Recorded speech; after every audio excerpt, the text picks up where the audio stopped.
আসসালামু আলাইকুম ওয়া রাহমাতুল্লাহি ওয়া বারাকাতুহু। আজকে আমাদের মধ্যে একটা প্রশ্ন থেকে যে সাহারি না খেলে কি রোজা হবে কি না। প্রথমত আমি একটাই কথা বলবো যে আগে আমাদেরকে জানতে হবে যে সাহারি খাওয়া কি ফরজ কিনা। না, সাহারি খাওয়া ফরজ নয়, বরং এটি একটি সুন্নাত ও বরকতময় আমল। চলেন, অথবা যদি কেউ মানে সাহারি না খায় তাহলে তার রোজা হবে কিনা। সাহারি খাওয়া সুন্নাত এবং সেটা হচ্ছে সুন্নাত, এবং তাকে সুবাহ সাদিকে রেখে যদি সে নিয়াত করে তাহলে করতে হবে। চলেন আলোচনা করি। রাসূলুল্লাহ সাল্লাল্লাহু আলাইহি ওয়াসাল্লাম বলতেন যে তাসআরু ফাইন্না ফি সাহরি বারাকাতান। তোমরা রাসূলুল্লাহ সাল্লাল্লাহু আলাইহি ওয়াসাল্লাম বলতেন তোমরা সাহারি খাও কারণ তাতে রয়েছে বরকত। সাহারি আমরা খাই বরকতের জন্য। তাহলে আশা করি বিস্তারিতভাবে বুঝতে পেরেছেন। সাহারি খাওয়া এটা একটা বরকত এবং এটা বরকত রয়েছে, তাই আমরা সাহারি খাবো।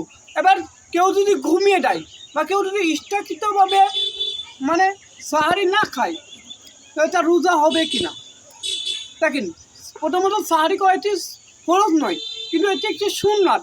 যদি কেউ ইচ্ছাকৃতভাবে ছেড়ে দেয় তাহলে সেই কল্যাণ থেকে বঞ্চিত থাকবে, সেই কল্যাণ থেকে বঞ্চিত হবে। এবং সেটা হচ্ছে যে সুন্নাতের মানে বিরোধিতা, সুন্নাতের খিলাফ। কেন আপনি সুন্নাতের খিলাফ করবেন? কারণ আপনি সাহারি খাবেন, এটা আপনার জন্য বরকত রয়েছে, কিন্তু আপনাকে রোজা রাখতে হবে। কারণ আল্লাহ রাব্বুল আলামিন বলেছেন, এই আয়াতটা বলে আমি আপনাদের সামনে বক্তব্য শেষ করবো। আল্লাহ সুবহানাহু ওয়া তাআলা বলছেন, ইয়া আইয়ুহাল্লাযীনা আমানু কুতিবা আলাইকুমুস সিয়াম কামা কুতিবা আলাল লাযীনা মিন ক্বাবলিকুম লাআল্লাকুম তাত্তাকুন।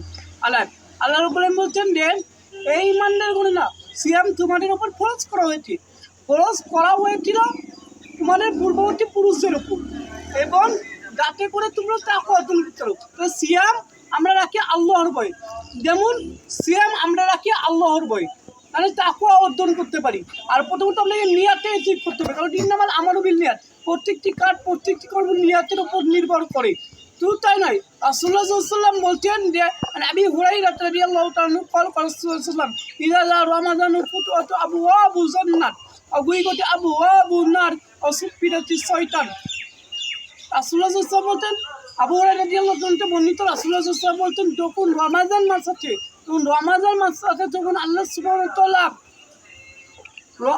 জান্নাতের দরজাকে খুলে যায় এবং জাহান্নামের দরজাকে বন্ধ করে দেওয়া হয়। তারপর শয়তানকে শিকড়বন্দি করা হয়। শয়তানকে শিকড়বন্দি করার কারণটা, প্রথম নম্বর কারণটা, মানুষ এই মাসে বেশি বেশি করে যেন মানে আমল করতে পারে। এটা রহমতের মাস, এটা বরকতের মাস। দ্বিতীয়ত কারণ যে মানুষ প্রতিদিন রোজা রাখতে পারে এবং আল্লাহ থেকে বেশি করে ক্ষমা প্রার্থনা করতে পারে। সেই কারণ শয়তানকে শিকড়বন্দি করা হয়। তো আজকের মতো এইখান থেকে দেখা হতে পরবর্তী নতুন ভিডিওয়ে। আর তোমাদের কোন কোন বিষয়ে জানা থাকে তোমরা অবশ্যই জিজ্ঞাসা করতে। রমাদান সম্বন্ধে তোমাদেরকে 3টে কথা বলছি। প্রথম নম্বর হচ্ছে এই যে রমাদান অবশ্যই আপনারা সাহারি খাবেন। তারপর দ্বিতীয়ত বলবো যে আপনারা ইফতার করবেন সময় মতো, ইফতারে দেরি করবেন না। মানে আপনার ইফতারের মানে দ্বিতীয়ত যে সুবাহ সাদিকের পর, মানে 3 নম্বর যেটা বলবো সেটা হচ্ছে যে সুবাহ সাদিকের পর মানে জীবনে অন্যরকম কথা বলবেন না, খারাপ কথা বলবেন না, গীবত করবেন না, বেশি বেশি করে কোরআন তেলাওয়াত করুন। কারণ এই মাসে কোরআন নাযিল হয়েছে। আল্লাহ বলেছেন শাহরু রমাদান আল্লাযী উনজিলা ফিল কুরআন হুদাল লিন্নাস। কারণ এই মাসে কোরআন নাযিল হয়েছে এবং এটি মানুষের জন্য হিদায়াত। আজকের মতো এখান থেকে শেষ করছি। দেখা হচ্ছে পরবর্তী নতুন ভিডিও।